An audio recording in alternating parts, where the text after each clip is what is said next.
Hello everybody, this is Hammer Striker here. What I've got sitting on the table here is the original Glock, or actually a very modern, reasonable facsimile of it. This is the Glock P80, or Pistole 80, and it is the latest version from Glock that replicates what was the original Glock that was manufactured for the Austrian Army way back in around 1982. And they actually won one of the contracts to supply the Austrian Army with what became the Glock 17 Gen 1. So this is the way it came. I'm going to do an unboxing video, kind of a first look, and then we're going to get it to the range. But this thing just arrived, so I wanted to get it out there and show it to you.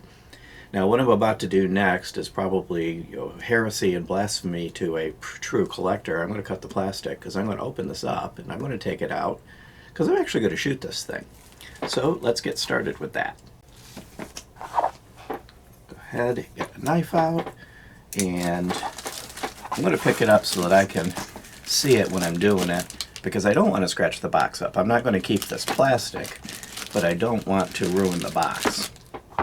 The plastic is just really a plastic wrapper to keep the box from coming apart in transit. Toss the plastic aside. And now you can probably see the box a little bit better now without that plastic reflecting and the warnings to keep it away from children. I'm seeing this for the first time too, as you saw the plastic came off. It comes in a cardboard box with a plastic box inside. So set aside the orange lock, some of the paperwork, and the manual. And inside of here there's going to be a certificate of authenticity. It's actually made by Glock, so this is not a replica made by some third-party company. This is Glock making it from the original design. Now they did have to, and it's got Gaston Glock signature on it.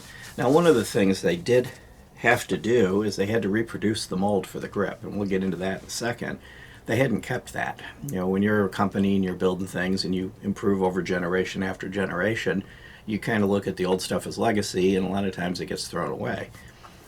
One more thing I'll show you on the cardboard box it comes in is it's got just some basic information, some drawings of the pistol. It's kind of a cool box. From a collector standpoint, it's actually quite interesting. Now, if you've been around guns at all, you've seen a Glock box. This is what a modern Glock comes in. It's a nice solid plastic box, but it's not fancy by any stretch of the imagination. It's just a box. The original Glock 17 came in what became known as the Tupperware container, because it actually kind of looks like a Tupperware food storage container. Camera kind of panned over. This is where it all began. This was the original Glock. Now, if you were in the United States, you knew it as the Glock 17 Gen 1. It was only produced for a short period of time, just a couple of years in the United States. There weren't a lot of them made, and they're actually quite valuable if you can get your hands on one. This was what the Glock was before it came over to the United States. It comes with a cleaning rod, comes with a version of the loader that's similar to the original design. It's the same basic one, it's just a little bit different texturing. And it comes with 2 magazines. Now these magazines happen to be Gen 4 magazines. They're 17 rounds. The original magazines wouldn't have had the dual cutout. So when I say it's a reasonable facsimile, there are a few things they've had to change. Some of it with the finish related to Tenifer not being able to do that under the current EPA regs. The very, very original boxes had a little section in the box where you could store 17 rounds of ammunition in the box with the gun. To meet the import regulations, they couldn't have that. So very early in the evolution of it, that went away. So it's not absolutely 100% identical to a Gen 1 Glock 17. Now this box is pretty close to what was available for the majority of the time in the United States, even starting to move in towards some of the early Gen 2s. They came in this Tupperware container. And the gun fits in it. There's a little prod that sticks up that holds it in place. It's got a little bit of cutouts for finger grooves, but there's no finger grooves. So you kind of got this kind of a hybrid going, but it's close. Now one thing I think may end up happening is these boxes, these Tupperware boxes, may end up being used as stand-ins for people that are trying to sell a Glock 17 Gen 1 that the box was lost on. I'll show you kind of the different angles of the box. So these may find their way into the aftermarket. So, and of course there's a big old warning sticker on it. I'll probably peel that sticker off later so that you can actually see the box. So let's pick up the gun itself. And of course we'll clear it. This is the original finish that was on the original Glock 17. It's a wraparound pebble finish. It goes all the way around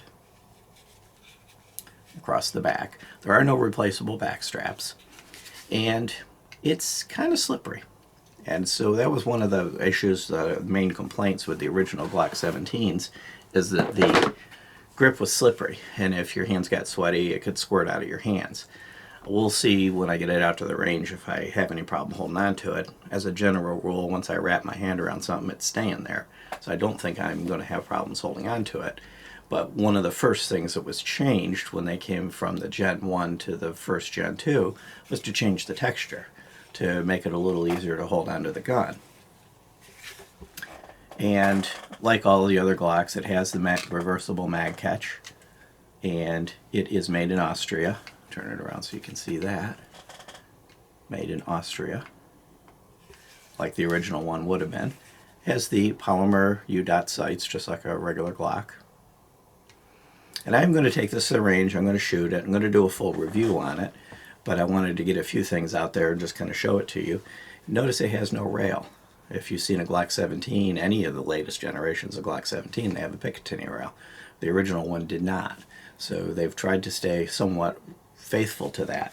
One other thing that the very first P80s and the Glock 17s had is what was called the pencil barrel, where the barrel was actually quite thin. It kind of looked like a pencil. That quickly changed to this more robust barrel that you're used to seeing today.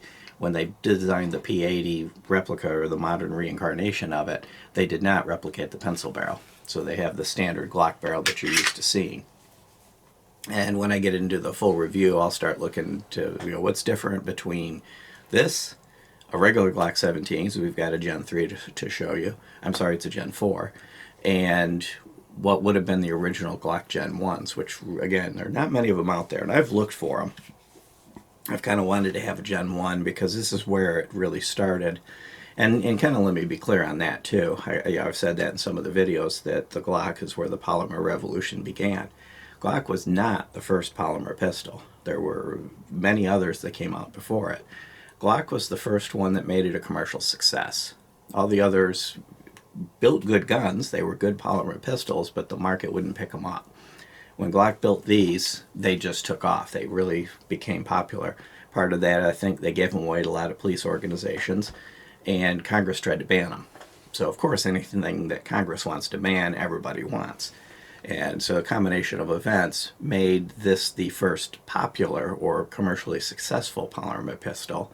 And once that had been gotten past, once people got past the concept of a plastic gun, it went from there. And now, of course, the plastic gun concept is all over the place. So it's just kind of cool. A little bit of history remade today. So if you look back in late 1985, early 1986, the Glock Gen 1 appeared in the United States, began the revolution. Here we are picking up on that same concept again. Got a little bit of something stuck on there, a little bit of adhesive. And right now, their MSRP on these is about $669. So they're actually a little more expensive than a Glock Gen 4, for example, a Glock 17 Gen 4. They're a Lipsy's distributor exclusive. So that's the only distributor that has them.